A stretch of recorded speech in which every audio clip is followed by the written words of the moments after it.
സംസ്ഥാനത്ത് മഴ ശക്തമാകുന്ന സാഹചര്യത്തിലും ബംഗാൾ ഉൾക്കടലിൽ പുതിയ ന്യൂനമർദ്ദം കൂടി രൂപപ്പെടുന്ന സാഹചര്യത്തിലും മുല്ലപ്പെരിയാറിനെ ചൊല്ലിയുള്ള ആശങ്ക വീണ്ടും ജനങ്ങൾക്കിടയിൽ ചർച്ചയാകുന്നു. മുല്ലപ്പെരിയാറിൽ പുതിയ ഡാം വേണമെന്നുള്ള കേരളത്തിന്റെ ആവശ്യം തമിഴ്നാട് സർക്കാർ കൂടി തള്ളിയതോടെ കേരളത്തിലെ 45 ലക്ഷത്തോളം വരുന്ന ജനങ്ങൾക്കും ഇനി വരാൻ പോകുന്നത് ആശങ്കയുടെ കാലമാണ്. ലോകത്തിൽ ഇന്ന് നിലവിലുള്ള ഉയരം കൂടിയ ഭൂഗുരുത്ത അണക്കെട്ടുകളിൽ ഏറ്റവും പഴക്കമുള്ള അണക്കെട്ടാണ് മുല്ലപ്പെരിയാറിലേത്. നിർമ്മാണ കാലഘട്ടത്തിൽ ലോകത്തിലെ ഏറ്റവും വലിയ അണക്കെട്ടും മുല്ലപ്പെരിയാറായിരുന്നു. സുർക്കി മിശ്രിതം ഉപയോഗിച്ച് നിർമ്മിച്ച അണക്കെട്ടുകളിൽ ലോകത്ത് നിലവിലുള്ള ഏക അണക്കെട്ടെന്ന പ്രത്യേകതയും ഇതിനുണ്ട്. കഴിഞ്ഞ കുറെ കാലങ്ങളായി മുല്ലപ്പെരിയാർ അണക്കെട്ട് പൊട്ടിയാൽ എന്ത് സംഭവിക്കുമെന്നുള്ള വിഷയം വളരെ ചർച്ചകൾക്ക് വിധേയമായിരിക്കുകയാണ്. പൊട്ടാൻ വേണ്ടിയുള്ള പഴക്കം അണക്കെട്ടിനുണ്ടോ, അഥവാ ഇനി പൊട്ടിയാൽ കേരളത്തെ അതെങ്ങനെ ബാധിക്കും? കേരളത്തിൽ തന്നെ ഉത്ഭവിച്ച് അവസാനിക്കുന്ന വൃഷ്ടി പ്രദേശമാണ് അണക്കെട്ടിനുള്ളത്. ബ്രിട്ടീഷ് സാമ്രാജ്യ ഭരണം നടക്കുന്ന കാലഘട്ടത്തിൽ കേരളത്തിലെ പശ്ചിമഘട്ട പ്രദേശത്തു നിന്നും മഴനിഴൽ പ്രദേശങ്ങളായ മധുര, തേനി തുടങ്ങിയ തമിഴ് ഭാഗങ്ങളിലേക്ക് ജലസേചനത്തിനായി ജലമെത്തിക്കുക എന്ന ലക്ഷ്യത്തോടുകൂടി ആണ് ഈ അണക്കെട്ട് നിർമ്മിച്ചിട്ടുള്ളത്. അസ്ഥിവാരത്തിൽ നിന്നും ഏതാണ്ട് 53.6 മീറ്റർ, അതായത് 176 അടിയാണ് അണക്കെട്ടിന്റെ ഉയരം. നീളം 365.7 മീറ്ററും, അതായത് 1200 അടി. 1895 നിർമ്മിച്ച മുല്ലപ്പെരിയാർ അണക്കെട്ട് 999 വർഷത്തേക്ക് തമിഴ്നാടിന് പാട്ടത്തിന് കൊടുത്തുകൊണ്ടാണ് നിർമ്മാണം പൂർത്തീകരിച്ചത്. അണക്കെട്ട് നിലനിൽക്കുന്നത് കേരളത്തിന്റെ സ്ഥലത്താണെങ്കിൽ പോലും അതിന്റെ നിയന്ത്രണം പൂർണ്ണമായും തമിഴ്നാടിനാണ്. എന്തുകൊണ്ടാണ് ഇങ്ങനെയൊക്കെ സംഭവിച്ചതെന്നാണ് നമ്മൾ അന്വേഷിക്കുന്നത്. 1789 പെരിയാറിലെ വെള്ളം വൈഗാ നദിയിൽ എത്തിക്കുന്നതിനുള്ള ആദ്യ കൂടിയാലോചനകൾ നടന്നത്. തമിഴ്നാട്ടിലെ രാമനാട് മുത്തു രാമലിംഗ സേതുപതി രാജാവിന്റെ പ്രധാനിയായിരുന്ന മുതിരുള്ള പിള്ളയാണ് അതിന് മുൻകൈയെടുത്തത്. അദ്ദേഹം ബ്രിട്ടീഷുകാരുമായി സഖ്യത്തിലായിരുന്നെങ്കിലും സേതുപതി രാജാവ് ബ്രിട്ടീഷുകാരോട് യുദ്ധം പ്രഖ്യാപിച്ചത് മൂലം പദ്ധതി ആദ്യം നടപ്പിലായില്ല. യുദ്ധം തോറ്റ സേതുപതി താമസിയാതെ സ്ഥാനഭ്രഷ്ടനാവുകയും പ്രദേശം മദ്രാസി പ്രസിഡൻസിലേക്ക് ഈടാവുകയും ചെയ്തു. തേനി, മധുര, ദിണ്ടിഗൽ, രാമനാഥപുരം എന്നിവിടങ്ങളിലെ ജലക്ഷാമം ബ്രിട്ടീഷുകാർക്ക് സ്ഥിരം തലവേദനയായി. ഇതേസമയം തിരുവിതാംകൂറിലെ പെരിയാറ്റിൽ പ്രളയം ഒരു വല്ലാത്ത ബുദ്ധിമുട്ട് സൃഷ്ടിക്കുന്ന സമയവുമാണ്. തിരുവിതാംകൂറിലെ പ്രളയം ഒഴിവാക്കുന്നതിനായി എന്താണ് മാർഗമെന്ന് ചർച്ച നടക്കുന്നതിനിടയിലാണ് പ്രളയം ഒഴിവാക്കണമെങ്കിൽ തലച്ചു വരുന്ന മഴവെള്ളത്തെ തടഞ്ഞു നിർത്തുവാനുള്ള അണകൾ നദികളിൽ ഉണ്ടായേ പറ്റൂ എന്ന് തിരുവിതാംകൂർ സർക്കാരിന് ബോധ്യം വന്ന സമയത്ത് ബ്രിട്ടീഷുകാർ പെരിയാർ നദിയിലെ വെള്ളം പശ്ചിമഘട്ടത്തിലെ മല തുരന്ന് മധുരയിലൂടെ ഒഴുകുന്ന വൈഗൈ നദിയിലേക്ക് എത്തിക്കാൻ ഒരു പദ്ധതിയിട്ടു. അങ്ങനെയിട്ടാൽ തിരുവിതാംകൂറിൽ അടിക്കടി ഉണ്ടാകുന്ന പ്രളയം ഒഴിവാക്കാൻ കഴിയുമെന്ന് ബ്രിട്ടീഷുകാർ തിരുവിതാംകൂറുകാരെ ബോധ്യപ്പെടുത്തി. അതിന്റെ പഠനം നടത്തുന്നതിനായി ജെയിംസ് കാഡ്വെൽ എന്ന വിദഗ്ധനെ നിയമിക്കുകയും ചെയ്തു. 1808 ആ സംഭവം. പശ്ചിമഘട്ടത്തെക്കുറിച്ച് നല്ല ധാരണയുണ്ടായിരുന്ന വ്യക്തിയായിരുന്നു കാഡ്വെൽ. അതുകൊണ്ട് തന്നെ കാഡ്വെൽ വളരെ കാര്യമായി പഠനം നടത്തുകയും പദ്ധതി അസാധ്യമായിരിക്കുമെന്നുള്ള ഒരു റിപ്പോർട്ട് ബ്രിട്ടീഷ് സർക്കാരിന് സമർപ്പിക്കുകയും ചെയ്തു.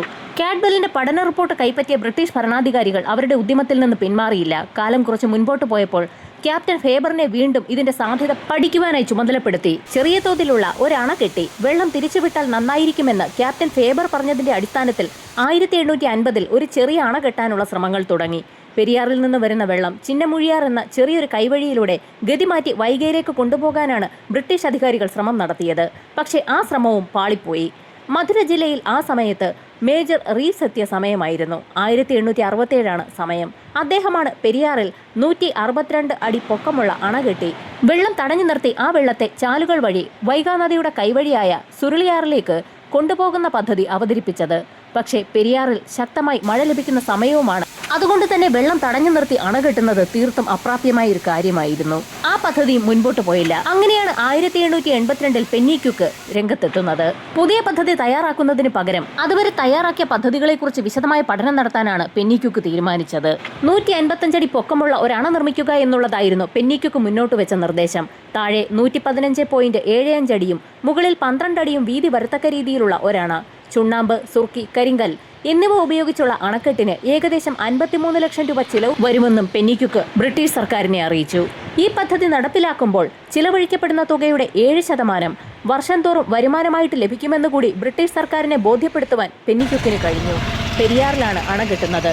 പെരിയാർ പൂർണ്ണമായും അന്ന് തിരുവിതാംകൂർ നാട്ടുരാജ്യത്തിന്റെ അധീനതയിലായതുകൊണ്ട് തന്നെ അന്നത്തെ രാജാവായിരുന്ന വിശാഖം തിരുനാൾ രാമവർമ്മയുടെ അനുവാദം വേണമായിരുന്നു. പദ്ധതിയെക്കുറിച്ച് അറിഞ്ഞപ്പോൾ ആദ്യം രാജാവ് എതിർത്തെങ്കിലും ബ്രിട്ടീഷ് സർക്കാർ ബലമായി വിശാഖം തിരുനാളിനെ കൊണ്ട് കരാറിൽ ഒപ്പുവെപ്പിച്ചു. 1886 വിശാഖം തിരുനാൾ കരാർ ഒപ്പിട്ടു. അദ്ദേഹം അന്ന് വളരെ വ്യസനത്തോടുകൂടി പറഞ്ഞൊരു വാചകം ഇങ്ങനെയാണ്: എന്റെ ഹൃദയരക്തം കൊണ്ടാണ് ഞാൻ ഈ കരാറിൽ ഒപ്പുവെക്കുന്നത് എന്നായിരുന്നു അദ്ദേഹം പറഞ്ഞ വാചകം. മുല്ലപ്പെരിയാർ അണക്കെട്ടിന്റെ ഉപജ്ഞാതാവും സൃഷ്ടികർത്താവുമായി പിന്നീട് അറിയപ്പെട്ടത് ജോൺ പെന്നിക്യുക്കിനെ തന്നെയാണ്. 1858 റോയൽ മിലിറ്ററി എഞ്ചിനീയറിംഗ് കോളേജിൽ നിന്നും എഞ്ചിനീയറിംഗ് ബിരുദം കരസ്ഥമാക്കിയ ജോൺ പെന്നിക്യുക്ക് വളരെ ശ്രദ്ധാപൂർവമാണ് മുല്ലപ്പെരിയാർ അണക്കെട്ടിന്റെ പദ്ധതി തയ്യാറാക്കിയത്. 53 ലക്ഷം രൂപ ആയിരിക്കും ചിലവെന്ന ശൈലിയിലാണ് പദ്ധതി തയ്യാറാക്കിയതെങ്കിലും ഫൈനൽ രൂപരേഖ തയ്യാറാക്കിയപ്പോൾ 62 ലക്ഷം രൂപ വേണമെന്ന് തീർപ്പായി. 1887 അണക്കെട്ടിന്റെ നിർമ്മാണ പ്രവർത്തനങ്ങളുടെ ഉദ്ഘാടനവും നിർവഹിച്ചു. പക്ഷേ അനവധി പ്രതിസന്ധികളാണ് പെന്നിക്യുക്കിനും ടീമിനും അണക്കെട്ടിന്റെ നിർമ്മാണവുമായി ബന്ധപ്പെട്ട് നേരിടേണ്ടി വന്നത്. ശക്തമായ മഴയും വെള്ളപ്പൊക്കവും നിർമ്മാണത്തെ ഇടതടവില്ലാതെ തടസ്സപ്പെടുത്തിക്കൊണ്ടേയിരുന്നു. കെട്ടിപ്പൊക്കുന്ന ഓരോ ഭാഗവും കനത്ത മഴയിൽ ഒലിച്ചു പോകുന്ന ഒരു സാധാരണ സംഭവമായി മാറി. കെട്ടിപ്പൊക്കുന്ന സംഭവങ്ങൾ മാത്രമല്ല, പണിയെടുക്കാൻ വന്ന ജീവനക്കാരും അതിനു കൊണ്ടുവന്ന സാധന സാമഗ്രികൾ ഉൾപ്പെടെയാണ് പലപ്പോഴും വെള്ളപ്പൊക്കത്തിൽ ഒലിച്ചുപോയത്. വൻ നഷ്ടവും വൻ ജീവഹാനിയും പലതവണ മുല്ലപ്പെരിയാർ അണക്കെട്ടിന്റെ നിർമ്മാണ വേളയിൽ പെന്നിക്യുക്കിനും സംഘത്തിനും നേരിടേണ്ടി വന്നു. വന്യമൃഗങ്ങളുടെ വിഹാര കേന്ദ്രമായ കാട്ടിനുള്ളിലാണ് ഈ അണ കെട്ടുന്നതുകൊണ്ട് തന്നെ അനവധി തവണ വന്യമൃഗങ്ങളുടെ ആക്രമണങ്ങൾ നേരിടേണ്ടി വന്നിട്ടുണ്ട്. പലരും വന്യമൃഗങ്ങളാൽ കൊല്ലപ്പെടുകയും ചെയ്തു. ഒരു കാരണവശാലും ഈ അണക്കെട്ട് നിർമ്മിക്കാൻ കഴിയില്ല എന്നുള്ള ഒരു നിഗമനത്തിലേക്കൊടുവിൽ ബ്രിട്ടീഷ് സർക്കാർ എത്തുകയും നിർമ്മാണം പൂർണ്ണമായും നിർത്തിവെക്കുകയും ടീമിനെ പിരിച്ചുവിടുകയും ചെയ്തു. പെന്നിക്യുക്കിനോട് കുടുംബത്തോടും നാട്ടിലേക്ക് മടങ്ങാനും ബ്രിട്ടീഷ് സർക്കാർ നിർദ്ദേശം നൽകി. കുടുംബസമേതം നാട്ടിൽ മടങ്ങിയെത്തിയ പെന്നിക്യുക്ക് ഒരു കാര്യം തീർച്ചപ്പെടുത്തി: എന്ത് സംഭവിച്ചാലും മുല്ലപ്പെരിയാർ അണക്കെട്ട് താൻ പൂർത്തീകരിക്കുമെന്നുള്ളതായിരുന്നു അദ്ദേഹത്തിന്റെ പ്രതിജ്ഞ. അദ്ദേഹവും ഭാര്യ ഗ്രേസ് ജോർജിനെയും ചേർത്ത് അവരുടെ മുഴുവൻ സ്വത്തുക്കളും വിൽക്കുകയും സമ്പാദ്യങ്ങളൊക്കെ കൂട്ടി വീണ്ടും ഇന്ത്യയിലേക്ക് മടങ്ങി വരികയും ചെയ്തു. വേനൽക്കാലം തുടങ്ങിയതോടുകൂടി അണക്കെട്ടിന്റെ നിർമ്മാണം അവർ വീണ്ടും ആരംഭിച്ചു. വളരെ ശ്രദ്ധാപൂർവമാണ് ഇത്തവണ നിർമ്മാണത്തിന് ആവശ്യമായ സാമഗ്രികൾ സൂക്ഷിച്ചത്. അതുപോലെ അണ കെട്ടിത്തുടങ്ങിയതും അതിന്റെ ഫലമായി തന്നെ തൊട്ടു പിന്നാലെ ശക്തമായ മഴക്കാലം വന്നെങ്കിലും അടിത്തറയെ തകർക്കുവാൻ ആ മഴയ്ക്ക് കഴിഞ്ഞില്ല. പെന്നിക്യുക്കിന്റെ ദൃഢനിശ്ചയത്തിന് മുൻപിൽ മഴ മാത്രമല്ല, സർക്കാരും മുട്ടുമടക്കി. സർക്കാർ പൂർണ്ണ പിന്തുണയാണ് തുടർന്ന് അദ്ദേഹത്തിന് നൽകിയത്. 1895 അദ്ദേഹം നിർമ്മാണം പൂർത്തീകരിച്ചു. 81.30 ലക്ഷം രൂപയാണ് ചിലവായത്. 1886 ഒക്ടോബർ 29 മുല്ലപ്പെരിയാർ അണക്കെട്ട് നിർമ്മിക്കാനുള്ള പെരിയാർ പാട്ടക്കരാർ ഒപ്പുവയ്ക്കപ്പെട്ടത്. തിരുവിതാംകൂറിന് വേണ്ടി അന്നത്തെ മരാമത്ത് വകുപ്പ് സെക്രട്ടറി KKV രാമ അയ്യങ്കാരും മദ്രാശിക്ക് വേണ്ടി സ്റ്റേറ്റ് സെക്രട്ടറി ജോണുമാണ് കരാറിൽ ഒപ്പുവെച്ചത്. പെരിയാർ നദിയുടെ ഏറ്റവും ആഴം കൂടിയ അടിത്തട്ടിൽ നിന്നും 155 അടി ഉയരത്തിൽ സ്ഥിതി ചെയ്യുന്ന പ്രദേശങ്ങളിൽ വരെ വെള്ളമുയരാൻ സാധ്യതയുണ്ട് എന്ന് കണ്ടെത്തലിന്റെ അടിസ്ഥാനത്തിലായിരുന്നു കരാർ. അതുകൊണ്ട് തന്നെ ആ സ്ഥലം മുഴുവൻ ഉപയോഗപ്പെടുത്തക്ക രീതിയിൽ കരാറിൽ വ്യവസ്ഥകൾ രേഖപ്പെടുത്തിയിട്ടുണ്ടായിരുന്നു. ഈ കരാറിന്റെ അടിസ്ഥാനത്തിലാണ് നിർമ്മാണ പ്രവർത്തനങ്ങൾക്ക് മദ്രാസി സർക്കാർ പണം അനുവദിച്ചത്. കരാറിൽ വ്യക്തമായി സൂചിപ്പിച്ച ഒരു കാര്യം: വെള്ളത്തിന് മാത്രമേ മദ്രാസി സർക്കാരിന് അധികാരമുള്ളൂ. വെള്ളം ശേഖരിച്ചിരിക്കുന്ന അണ നിൽക്കുന്ന സ്ഥലത്തിന് അപ്പോഴും അവകാശം തിരുവിതാംകൂറിന് തന്നെയായിരിക്കും. അത് പ്രത്യേകം എടുത്തു പറഞ്ഞിട്ടുണ്ട്. സമുദ്രനിരപ്പിൽ നിന്നും 155 അടി ഉയരത്തിൽ അണക്കെട്ടുമായി ബന്ധിപ്പിച്ച് 8000 ഏക്കർ സ്ഥലവും നിർമ്മാണത്തിനായി 100 ഏക്കർ സ്ഥലവുമാണ് തിരുവിതാംകൂർ സർക്കാർ അന്ന് മദിരാശിക്ക് പാട്ടത്തിന് നൽകിയതെന്നാണ് കരാറിന്റെ രത്ന ചുരുക്കം. പാട്ടത്തുകയായി ഏകദേശം 40,000 രൂപ പ്രതിവർഷം തിരുവിതാംകൂറിന് മദ്രാസ് നൽകുകയും വേണം. നല്ല തുകയാണ് അന്നത്തെ കണക്കിൽ ആലോചിച്ചു കഴിഞ്ഞാൽ. അണ കെട്ടുന്നതിനായി ആകെ ചിലവായ തുക ഏകദേശം 81.5 ലക്ഷം രൂപയാണ്. അണ കെട്ടിയ ജോൺ പെന്നിക്യുക്ക് അണയ്ക്ക് തീരുമാനിച്ച ഒരു കാലാവധി എന്ന് പറയുന്നത് 50 വർഷമാണ്. വീണ്ടും ഒരു 50 വർഷം കൂടി ഒരു പരിക്കുമില്ലാതെ കടന്നു പോകും. അതായത് ഏകദേശം 100 വർഷമാണ് ജോൺ പെന്നിക്യുക്ക് ഈ അണക്കെട്ടിന് നൽകിയിരിക്കുന്ന പരമാവധി ആയുസ് എന്ന് പറയുന്നത്. പക്ഷെ കരാർ ഒപ്പിട്ടിരിക്കുന്ന തിരുവിതാംകൂർ രാജാവ് അവിശ്വസനീയമായ ഒരു മണ്ടത്തരം കാണിച്ചത് എന്താണെന്ന് ചോദിച്ചാൽ 999 വർഷത്തേക്കാണ് ഈ അണക്കെട്ടിന്റെ കരാർ ഒപ്പിട്ടിരിക്കുന്നത്. നിർമ്മിക്കപ്പെടുന്ന അണക്കെട്ടിന്റെ കാലാവധി 100 വർഷം മാത്രം ആയുസുള്ള സ്ഥിതിക്ക് കരാറിന് 999 വർഷം ആയുസ് എന്നുള്ള വിചിത്രമായ ഒരു കരാറാണ് തിരുവിതാംകൂർ രാജാവ് ഒപ്പുവെച്ചത്. ബ്രിട്ടീഷ് ആർമിയിലെ നിർമ്മാണ വിദഗ്ധരും തൊഴിലാളികളും അതികഠിനമായി പരിശ്രമിച്ചതിന്റെ ഫലമായിട്ടാണ് അണ കെട്ടപ്പെട്ടത്. അതിന്റെ ഫലമായാണ് നാം ഇന്ന് കാണുന്ന പെരിയാർ തടാകമുണ്ടായത്. മുല്ലപ്പെരിയാർ അണക്കെട്ട് വന്നതോടുകൂടിയാണ് തേക്കടി തടാകമുണ്ടായത്. അന്ന് അതിനാവശ്യമായ മരങ്ങൾ മുറിക്കുക എന്നുള്ളത് വലിയൊരു പ്രയത്നം തന്നെയായിരുന്നു. രാമനാഥപുരത്തു നിന്ന് തൊഴിലാളികളെ കൊണ്ടുവന്നായിരുന്നു പ്രവർത്തനങ്ങളൊക്കെ നടത്തിയിരുന്നത്. ദിവസം 6 അണ അതായിരുന്നു കൂലിയായിട്ട് ഓരോ ജീവനക്കാരനും നൽകിയിരുന്നത്. പ്രത്യേക കുമ്മായം ഉപയോഗിച്ചാണ് അണക്കെട്ട് നിർമ്മിച്ചിരിക്കുന്നത്. കൊച്ചിയിൽ നിന്നായിരുന്നു പോർച്ചുഗീസ് ആശാരിമാരെ നിർമ്മാണ പ്രവർത്തനത്തിനായി കൊണ്ടുവന്നത്. തമിഴ്നാട്ടിൽ നിന്നും കുമ്മായം തേപ്പുകാരെ കൊണ്ടുവരികയും ഗുജറാത്തിലെ കച്ചിൽ നിന്നുൾപ്പെടെ പണിക്കാരെ കൊണ്ടുവരികയും ചെയ്തു. അണക്കെട്ട് നിർമ്മിക്കുന്നതിനാവശ്യമായ പാറ കൊണ്ടുവരുന്നതിനു വേണ്ടിയും അത് ഉണ്ടാക്കിയെടുക്കുന്നതിനു വേണ്ടിയും യന്ത്രവൽകൃതമായ കടച്ചിലന്ത്രങ്ങളാണ് അന്ന് ഉപയോഗിച്ചത്.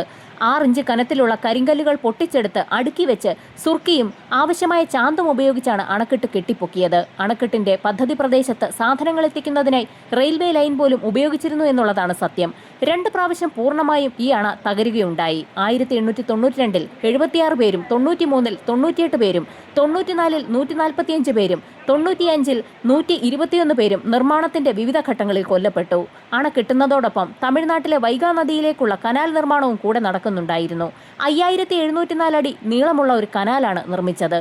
ചുണ്ണാമ്പ് കൊണ്ടാണ് ഈ തുരങ്കം നിർമ്മിച്ചത്. ഇന്ത്യക്ക് സ്വാതന്ത്ര്യം കിട്ടിയപ്പോൾ തന്നെ ബ്രിട്ടീഷ് ഗവൺമെന്റ് വെച്ച എല്ലാ കരാറുകളും റദ്ദായി എങ്കിലും 1970 കേരള സർക്കാർ തമിഴ്നാടും തമ്മിൽ കരാർ പുതുക്കുന്ന ഒരു ഘട്ടം വന്നു. ആ പുതുക്കലാണ് ഇപ്പോൾ നമുക്ക് ആശങ്ക ഉയരുന്ന തരത്തിലുള്ള ഒരു കരാറായി മാറിയിരിക്കുന്നത്. പുതിയ കരാർ അനുസരിച്ച് തമിഴ്നാടിന് മുല്ലപ്പെരിയാറിലെ വെള്ളം ഉപയോഗിച്ച് വൈദ്യുതി ഉണ്ടാക്കാനുള്ള അവസരവുമുണ്ട്.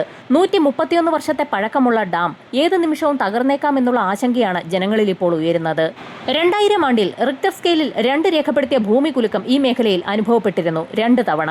സ്വാഭാവികമായിട്ടും അണകൾ നിൽക്കുന്ന എല്ലാ സ്ഥലങ്ങളിലും അണയിലെ വെള്ളത്തിന്റെ ശക്തമായ പ്രഷർ മൂലം ഭൂകമ്പങ്ങൾ അനുഭവപ്പെടുന്നത് സ്വാഭാവികമാണ്. അങ്ങനെ ഭൂകമ്പങ്ങൾ കൂടെ അനുഭവപ്പെടുന്നതിന്റെ ഫലമായി അണയുടെ ബലവും കുറയാറുണ്ട് എന്ന് ലോകത്തെമ്പാടുമുള്ള ഡേറ്റ അവലോകനം നടത്തുന്ന നമുക്ക് സ്വയം ബോധ്യമാകുന്ന കാര്യമാണ്.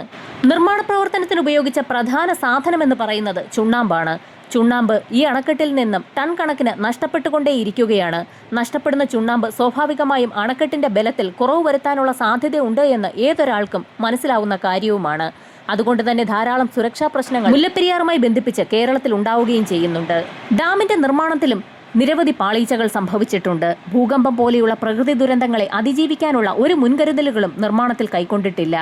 ഡാമിന്റെ അടിത്തറ കെട്ടാൻ ഡ്രില്ലിംഗ്, ഗ്രൗണ്ടിംഗ് തുടങ്ങിയ ശാസ്ത്രീയ മാർഗങ്ങൾ അവലംബിച്ചിട്ടില്ല. ഡാമിന്റെ ഉള്ളിൽ നിന്നും ഊറിവരുന്ന ജലം ചോർന്നു പോകാനുള്ള ഡ്രൈനേജ് ഗാലറിയുടെ അഭാവവുമുണ്ട്.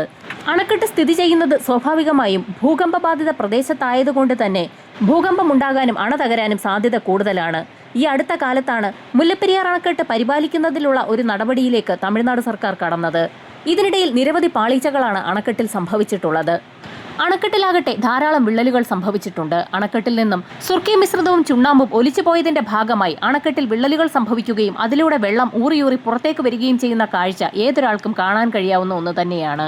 മാറി മാറി വരുന്ന എൽനിനോ ലാനിന പ്രതിഭാസങ്ങളുടെ ഭാഗമായി അതിശക്തമായ മഴയും വെള്ളപ്പൊക്കവും തുടരെ ഉണ്ടാകുന്ന സാഹചര്യത്തിൽ ഓരോ വർഷവും അണക്കെട്ട് പൊട്ടാനുള്ള സാധ്യത ഏറി വരികയാണ്. അണക്കെട്ട് സാധാരണഗതിയിൽ തകരത്തക്ക രീതിയിലല്ല ചെയ്തിരിക്കുന്നത്. 115 അടി വീതിയിലാണ് അണയുടെ താഴ്ഭാഗം നിർമ്മിച്ചിട്ടുള്ളത്. ഏറ്റവും മുകളിലാകട്ടെ 12 അടി വീതി മാത്രമേ ഉള്ളൂ.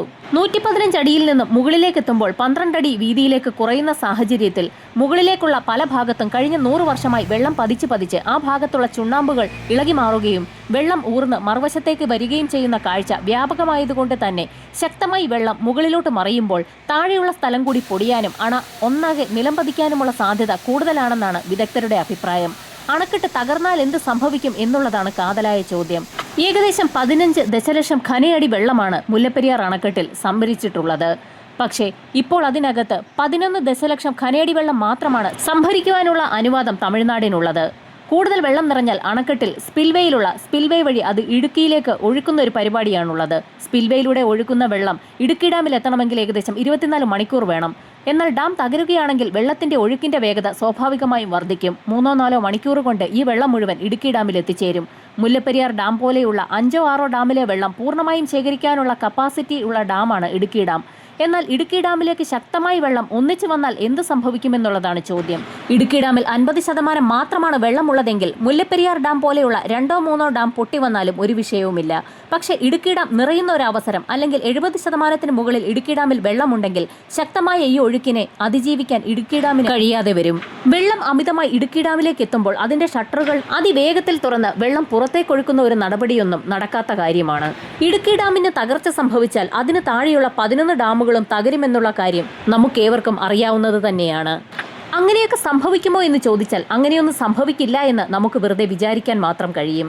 സംഭവിച്ചാൽ സ്വാഭാവികമായും 2 കേരളം ഉണ്ടാകും. ഇടുക്കിയിൽ നിന്ന് ഒഴുകുന്ന വെള്ളം എറണാകുളം പരവൂർ വരെ കടന്നു പോകുമ്പോൾ ആ ഭാഗത്തുള്ള എല്ലാ സംവിധാനങ്ങളെയും പൊളിച്ചെടുത്ത് കടലിലെത്തിക്കാനുള്ള സാധ്യത 2 കേരളമാണ്. പത്തനംതിട്ട മുതൽ തൃശൂർ വരെയുള്ള പല ഭാഗങ്ങളും കടലിനുള്ളിലാകുമെന്നർത്ഥം. അങ്ങനെയൊന്നും സംഭവിക്കില്ല എന്ന് തന്നെയാണ് നമ്മുടെ വിശ്വാസം. ഡാമിന്റെ അടിഭാഗത്ത് വന്നിരിക്കുന്ന വിള്ളലുകളാണ് ഇപ്പോൾ നമ്മളെ ആശങ്കയിലാക്കിയിരിക്കുന്നത്. 1895 ഡാം കെട്ടിയ അന്ന് മുതൽ ഇന്ന് വരെ അടിഭാഗത്ത് വെള്ളം എപ്പോഴും ഉണ്ടായിരുന്നതുകൊണ്ട് തന്നെ അടിഭാഗത്ത് ചോർച്ച ഉണ്ടെങ്കിൽ തന്നെ എത്രത്തോളം ചോർച്ച എന്ന് കണ്ടെത്തുവാൻ പോലും മുല്ലപ്പെരിയാറിന്റെ സംരക്ഷണം ഏറ്റെടുത്തിരിക്കുന്ന തമിഴ്നാടിനോ അത് പരിശോധിക്കുന്ന കേരളത്തിനോ കൃത്യമായി കഴിഞ്ഞിട്ടുണ്ടോ എന്നുള്ള കാര്യത്തിൽ ഇല്ല എന്ന് തന്നെയാണ് ഉത്തരം. ശാസ്ത്രീയമായി ധാരാളം പഠനങ്ങൾ നടന്നെങ്കിൽ പോലും കൃത്യമായി പൊട്ടുമോ എന്ന് ചോദിച്ചാൽ പൊട്ടുമെന്നും പൊട്ടില്ല എന്നും രണ്ട് ഉത്തരത്തിലാണ് ഇപ്പോഴും ശാസ്ത്രവും സർക്കാരുകളും നിൽക്കുന്നത്. കേരളത്തിലെ ജനങ്ങളുടെ ജീവന് ഭീഷണിയാകുന്ന മുല്ലപ്പെരിയാർ ഡാമിന്റെ സ്ഥാനത്ത് പുതിയ ഡാം നിർമ്മിക്കണമെന്നുള്ള കേരളത്തിന്റെ ശക്തമായ ആവശ്യം ഇപ്പോൾ ഉയരുകയാണ്. എന്നാൽ തമിഴ്നാട് സർക്കാർ ഇതുവരെയും അനുകൂല നിലപാട് അറിയിച്ചിട്ടില്ല. എന്നിരുന്നാലും നമ്മുടെ ഉറക്കം കെടുത്തുന്ന മുല്ലപ്പെരിയാർ എന്ന ജലബോംബിന്റെ കാര്യത്തിൽ തമിഴ്നാട് സർക്കാർ ഉടൻ തന്നെ ഒരു തീരുമാനം എടുക്കുമെന്ന് തന്നെ പ്രതീക്ഷിക്കാം.